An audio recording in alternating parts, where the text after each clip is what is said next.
তো আমি 2 হাতে ভালো করে তেল মাখিয়ে নিয়ে বটিতেও 15 মিনিট বাকি আমি যাচ্ছি এখন ছেলেকে নিয়ে স্কুলে।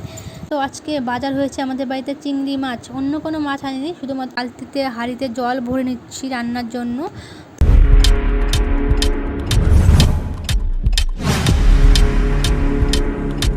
So hello everyone, welcome back to my channel. কেমন আছো তোমরা সকলে? আশা করছি ভালো আছো, আমিও খুব ভালো আছি। রূপা লাইফস্টাইল চ্যানেলে তোমাদের সকলকে জানাই অনেক অনেক স্বাগত, ভালোবাসা। এখন বাজে সকাল 6:30টার মতন। আর দেখো বাইরের কাজ যেহেতু হয়ে গেছে, বাইরের কাজ মানে উঠোন ঝাড় দেওয়া, দৌড়ে জল দেওয়া, সেগুলো হয়ে গেছে। তো তারপর দেখো আমি ঘরে চলে এসেছি। ঘরে এসে ঘরটা ঝাড় দিয়ে তো এখন আমি ভালো করে আর কি ঘরটা মুছে নিচ্ছি। তো আমাদের রোজ দিনই প্রায় ঘর মুছতে হয়। ঘর বলতে ঘরের ভেতরটা মুছা হয় না, বারান্দা কিন্তু রোজ দিনই মুছতে হয়, যেহেতু আমাদের বাড়িতে বিড়ির কাজ আছে, বিড়ির কাজ করতে হয় প্রত্যেক দিন প্রায়। তো বিড়িতে তো বুঝতেই পারছো প্রচণ্ড পরিমাণে ধুলো থাকে, সেই কারণে। তো বন্ধুরা আমি বড় ঘরটা মুছে তারপর চলে এসেছি রান্নাঘরে। এসে দেখি মিষ্টি আছে আর আছে দুধ, তো দুটোই কিন্তু কালকের। তো দুধটা আমি গ্যাসে জাল দিয়ে নিয়েছি, আর মিষ্টি তো তোমরা দেখতে পাচ্ছ একটা গাবলার মধ্যে আর কি জল দিয়ে মিষ্টির বাটিটা রেখে দিয়েছি, যেহেতু আমাদের বাড়িতে ফ্রিজ নেই, নষ্ট হয়ে যাবে সেই কারণে। আর যতই জলের মধ্যে রাখো না কেন, ফ্রিজের মতো কি অতটা ভালো কাজ হবে? তো কী আর করা যাবে, আমার শাশুড়ি মার পছন্দ না, সেই জন্য আমাদের বাড়িতে কোনো ফ্রিজ নেই। তো বিশেষ করে আমার এই গরমকালটা না খুবই খারাপ লাগে, একটু ঠান্ডা জল খেতে ইচ্ছা করে, খেতেও পারি না, কী করা যাবে। তারপর চলে এলাম বাসন মাজতে, আর বাসি ভাত ছিল কালকের, তো সেটা আমি গরুকে দিতে এলাম। আর গরুকে তো দেখতে পাচ্ছ আমাকে মানে শুয়েছিল, আমাকে দেখে একদম উঠে দাঁড়িয়ে পড়েছে। ও বুঝতে পেরেছে ওর জন্য কিছু একটা খাওয়ার জন্য আমি এনেছি, সেই জন্য। আর কত সুন্দর খাচ্ছে ভাতগুলো দেওয়ার পরে। তো তারপর দেখো বাসন মাজতে বসে গেছি। তো বাসন মাজার সাবানটা একটু কম ছিল, তো সেই জন্য একটু সার্ফ মিশিয়ে নিয়েছি। তো এখনকার যুগে দাঁড়িয়েও যে আমাদের বাড়িতে ফ্রিজ নেই, তোমরা তো কেউ বিশ্বাসই করতে পারছো না, কিন্তু এটাই সত্যি। আমার শাশুড়ি মার পছন্দ না ফ্রিজ, তো কী আর করা যাবে। তারপর দেখো বন্ধুরা, তোমাদের সঙ্গে কথা বলতে বলতে আমার বাসন মাজা কমপ্লিট হয়ে গেছে। তো এখন ভালো করে বাসনগুলো আর কি ধুয়ে নিচ্ছি। তোমার ছেলে বলছে, মা তুমি কত তাড়াতাড়ি করে কাজ করো। তো সত্যি যদি এতটা তাড়াতাড়ি যদি কাজ করতে পারতাম না, তাহলে কতই না ভালো হতো বলো।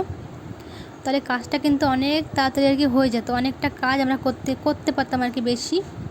যাই হোক, সেটা তো সম্ভব না। তো আমরা যেহেতু উনুনে রান্না করি, সেই জন্য দেখতে পাচ্ছ আমাদের হাঁড়িটা কিন্তু কালি পড়ে আছে। তো রোজ দিন তোর কালি উঠানো হয় না আর কি। তারপর দেখো বন্ধুরা, বাসন মেজে আমি এখন বালতিতে হাঁড়িতে জল ভরে নিচ্ছি রান্নার জন্য। তো আমাদের কলের জল দিয়েই রান্না করা হয়।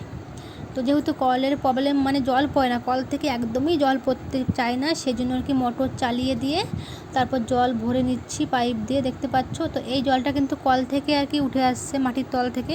তো জলটা কিন্তু প্রচণ্ড পরিমাণে ঠান্ডা, ভীষণ ভালো লাগে। আর এই জলটা কিন্তু আমরা খাই, আমাদের বাড়িতে কিনা জল খুব একটা বেশি খাওয়া হয় না, আমরা কলের জলই খাই। আর সত্যি বলতে যেহেতু ফ্রিজ নেই, ওই কিনা জল ঘরে রেখে দিলে আর কি কেমন গরম হয়ে যায়, খেতেও কিন্তু অতটা ভালো লাগে না। আর কল থেকে পুরো জলটা ঠান্ডা ঠান্ডা জলটা বেরোয়, খেতে বেশ ভালো লাগে। তো কল থেকে যেহেতু জল বেরোয় না, সেই জন্য এটা করতে হয়। আর আমি এখন বালতিতে একটু জলগুলো ভরে রাখছি, একটু পরে আমি আসবো চান করতে। আর ঠান্ডা ঠান্ডা জল দিয়ে চান করতে বেশ মজা লাগে, বেশ ভালো লাগে।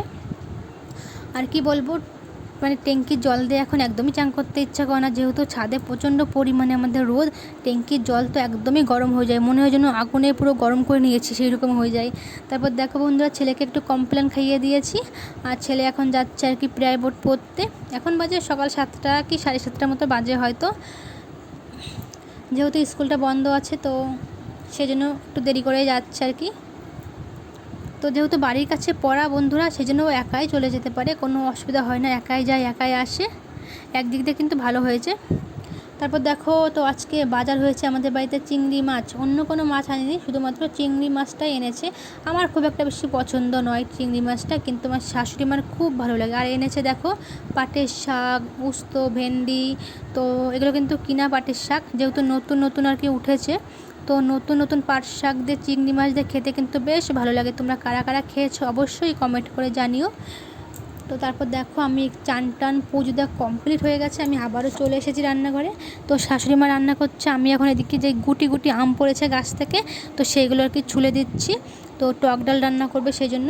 আর এগুলো কিন্তু আমাদের গাছেরই আম, সব আমগুলো পড়ে যাচ্ছে, অনেক আম হয়েছিল, কিন্তু কেন যে পড়ে যাচ্ছে বুঝতে পারছি না। তারপর দেখো শাশুড়ি মা একটা কাঁঠাল কেটে আনলো গাছ থেকে, বললো কাঁঠালটা কেটে দিতে। আর কাঁঠালে এত পরিমাণে আঠা কি বলবো বন্ধুরা। তো আমি 2 হাতে ভালো করে তেল মাখিয়ে নিয়ে বটিতেও তেল মাখিয়ে তারপর দেখো কাঁঠালটা কেটে নিচ্ছি। আর প্রচণ্ড পরিমাণে আঠা, ভালো করে ছোট ছোট করে কেটে নিয়ে তারপর দেখো ছুলছি। তো যতই তেল লাগাও না কেন তবু কিন্তু আঠা লেগে যায়, হয়তো একটু কম লাগে, যাই হোক।